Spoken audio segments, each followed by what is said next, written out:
Ciao a tutti e benvenuti sul canale. Siamo qui per parlare di MME Sim Sport e in questo caso del suo cambio sequenziale Evo 2, prodotto che va ad aggiungersi alla sua line-up. Ho recensito già tanti prodotti del brand MME, spero che abbiate imparato a conoscerli, ma come dico sempre, banda alle ciance, sigla!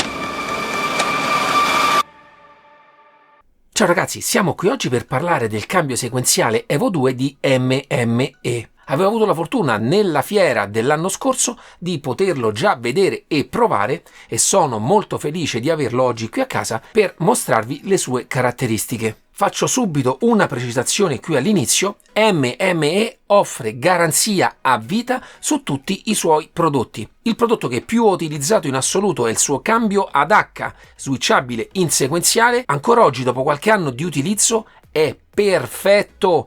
Anche a livello di anodizzazione non si è rovinato da nessuna parte.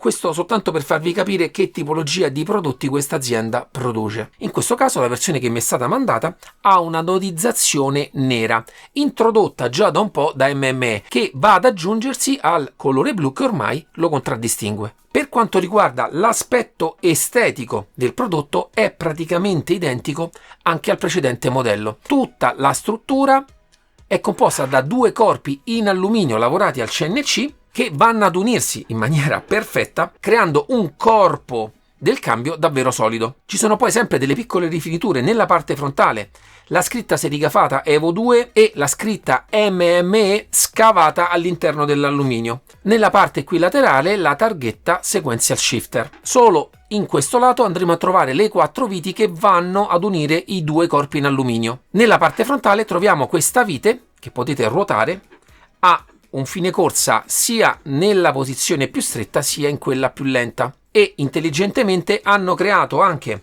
un fine corsa quando l'andate a svitare completamente che non vi consente di poterla svitare.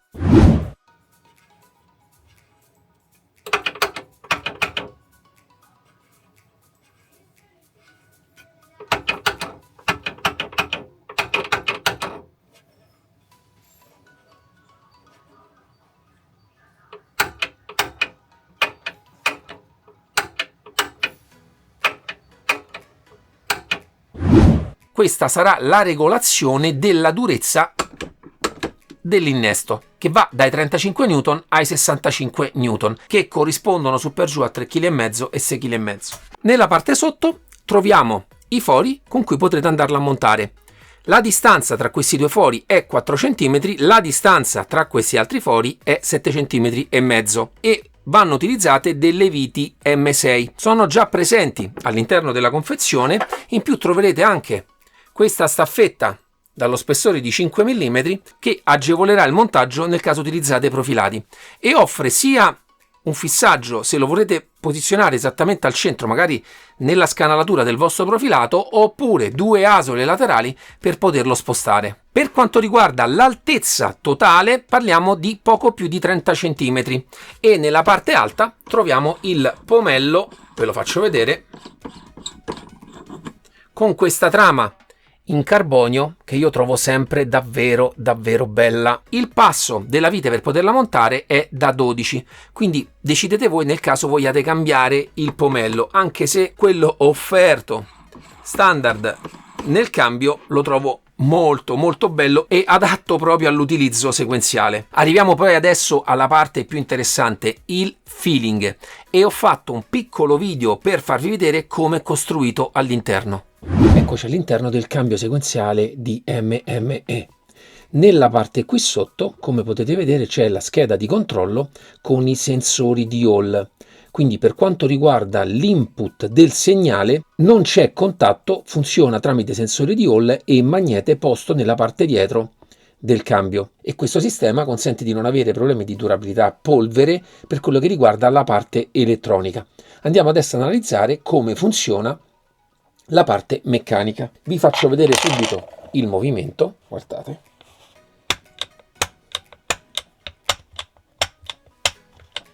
Allora, hanno miniaturizzato quello che è il miglior sistema per dare un feeling ad un cambio sequenziale.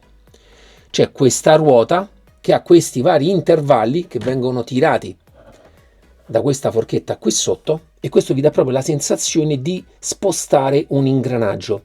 L'intensità di questo spostamento viene regolata tramite questo pressore qui, che potete naturalmente girando qui andare ad indurire. La molla che c'è in questo punto andrà a premere su questa parte basculante che andrà a sua volta a cercare di bloccare la rotazione di questa ruota dentata. Naturalmente più tenterà di tenerla ferma, più dovrete fare sforzo con la leva per andarla a tirare. Ok?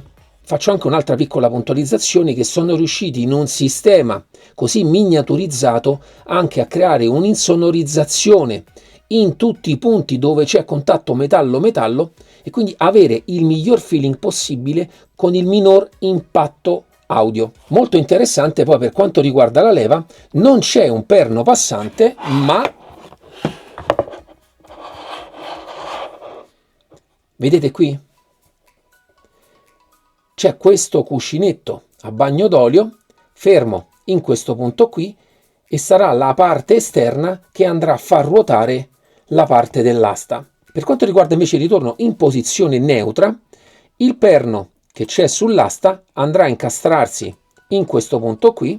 Come vedete, ogni volta, adesso con le molle sono durissime, andrà a spostarsi, e queste due molle si occuperanno di far tornare sempre il perno nella posizione centrale. Devo dire che anche a livello di design interno davvero sempre molto curato da parte di MME. Ma torniamo a noi. Ragazzi, bentornati. Spero che il video più specifico vi sia stato d'aiuto per capire la bontà di questo prodotto. A livello di feeling è la tipologia di meccanismo che trovo più adatta in assoluto per i sistemi di cambio sequenziale. In questo caso c'è stato anche un lavoro di ingegnerizzazione per andarlo a rimpicciolire, e devo dire poi anche che non so quanto il mio microfono ultrasensibile andrà a catturare, è molto insonorizzato rispetto a tutti gli altri prodotti con questa tecnologia che ho mai provato. Naturalmente un cambio sequenziale di questo tipo totalmente silenzioso non potrà mai esserlo, ma dal mio punto di vista, per i puristi di questo genere di prodotti, la goduria nella cambiata so che vi stamperà un sorriso sulla faccia. Anche per quanto riguarda il feeling ho fatto un piccolo video per farvi vedere nel modo migliore possibile quello che è il feeling che potrete provare una volta che andrete ad innestare la marcia.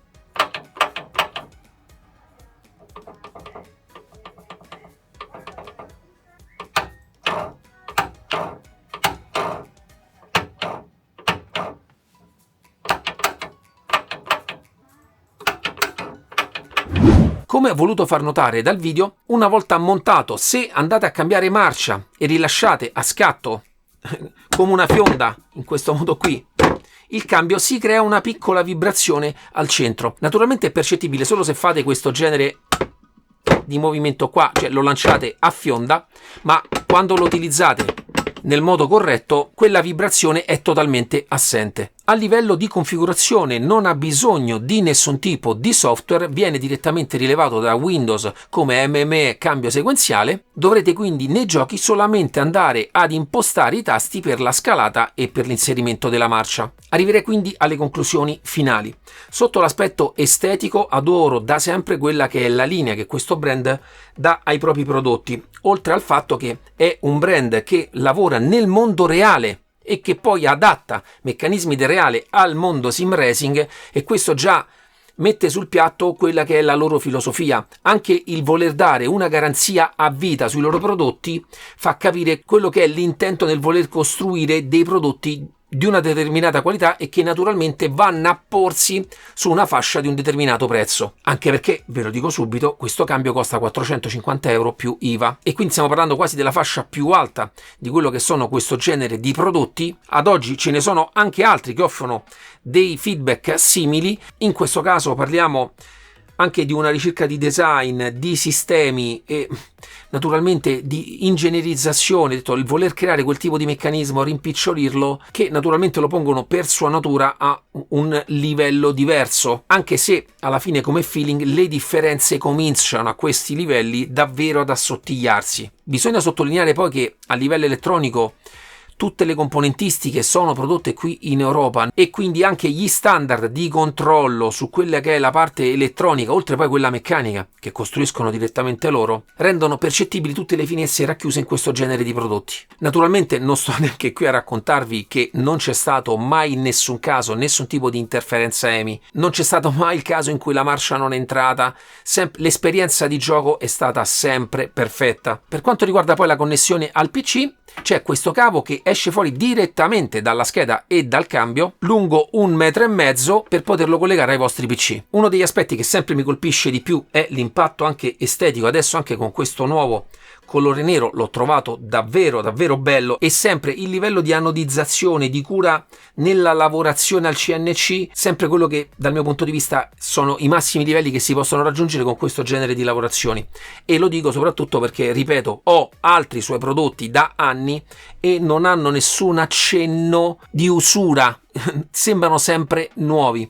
E proprio in questo caso mi sento di fare una piccola specifica: il fatto che un prodotto o un altro possono essere anodizzati, e esempio anche la postazione della Sabelt che ho, non significa anodizzato che due prodotti sono identici. Esistono diversi tipi di anodizzazione che hanno costi in produzione diversi e che portano alla parte estetica del prodotto. A prima vista possono sembrare anche uguali, ma nel lungo periodo, appena ci andate a strusciare qualcosa sopra, vi renderete conto che non tutte le anodizzazioni sono uguali. Ogni tanto faccio queste precisazioni perché naturalmente ci sono sempre nei commenti, e naturalmente sarei curioso di sapere cosa ne pensate voi di questo cambio, ma ci sono sempre nei commenti: io con quella cifra, io farei con questa cosa o quest'altra. Dico sempre che in tutti gli hobby, in tutti i settori, è molto complicato che spendendo meno avete esattamente quello che potreste comprare spendendo di più.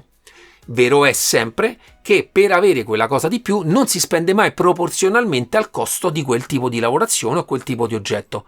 Questo purtroppo fa parte del mercato di qualsiasi cosa. Quindi per quanto riguarda MME mi sento di dire che qualsiasi tipo di lavorazione è fatta sui loro prodotti è effettuata sempre con una cura del massimo livello che si può avere in quel tipo di lavorazione. Naturalmente a chi è indicato questo genere di prodotti? Agli amanti dei cambi sequenziali. Questo perché andrà a occupare uno spazio in più nella nostra postazione e quindi dovremo divincolarci con tutta la nostra attrezzatura.